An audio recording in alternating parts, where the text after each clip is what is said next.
최근 코스피 대장주 삼성전자 주가가 부진한 흐름을 보이면서 증시를 바라보는 증권가 눈높이도 낮아지고 있습니다. 미국 대선과 중동 분쟁 등 시장을 흔들 변수가 남아있는 연말, 전문가들은 어떤 종목을 유망하게 보고 있을까요? 증시 전망을 짚어보는 기획 두 번째 순서, 김다솔 기자가 보도합니다. IM증권은 올해 코스피 예상밴드 하단을 2,400선으로 내렸습니다. 코스피가 삼성전자 주가의 발목을 잡힌 상황 속 미국 대선과 경기 하강 속도 등의 불확실성이 남았다는 판단에서입니다. 삼성전자 이제 부진한 것까지 우리가 좀 고려했을 때 하단을 조금 열어둘 필요가 있을 것 같다, 이렇게 생각하고 있고요. 미국 대선에서 만약에 트럼프 전 대통령이 당선될 경우에 특히 우리에게 녹록치 않을 경기 하강이 덜 하게 된다면 그만큼 금리 인하가 또 늦어지는 부분. 전문가들은 불안한 증시 속 주요 이벤트에 따른 수혜주를 주목하라고 조언합니다. 가장 먼저 한 달 앞으로 다가온 미국 대선 결과에 따라 섹터별 희비가 갈릴 전망입니다.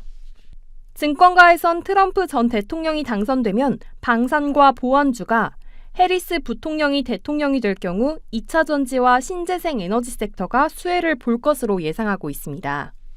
3분기 호실적을 발표할 기업과 금리 인하 수혜주도 유망 섹터로 꼽혔습니다. 좀 실적이 좋아지는 기업들은 기계나 조선 같은 기업들이 최근에 수주가 많이 늘고 있습니다. 두 번째는 금리 인하의 수혜를 볼 수 있는 기업들, 그리고 소위 저희가 성장주라고 이야기하는 2차 전지나 인터넷 업종. 최근 증시를 짓누른 반도체 주가에 대해선 내년 개선 흐름을 보일 것으로 내다봤습니다. 올해를 지나면서 삼성전자 같은 경우에도 이제 HBM이 실제 수주로 좀 연결이 되고 납품이 되는 흐름들이 좀 나타날 수 있기 때문에, 다만 속도 측면에서 좀 보게 되면 좀 우려들이 좀 해소되는 시기들, 이게 내년도 2분기로 보고 있습니다. 근데 시장은 좀 더 빨리 반응을 하기 때문에 아마 1분기부터는 조금 본격적으로 좀 반등을 할 것이다. 국가별론 미국과 대만, 일본 등을 추천했습니다. AI의 중심에는 미국이 있고, 저는 미국의 나스닥 여전히 매력적이라고 봅니다. 두 번째, AI 반도체를 다 만들어주는 대만 증시도 저희는 매력적이라고 보고 있고요.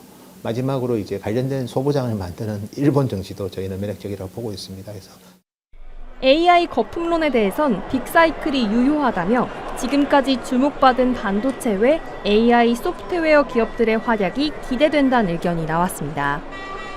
머니투데이 방송 김다솔입니다.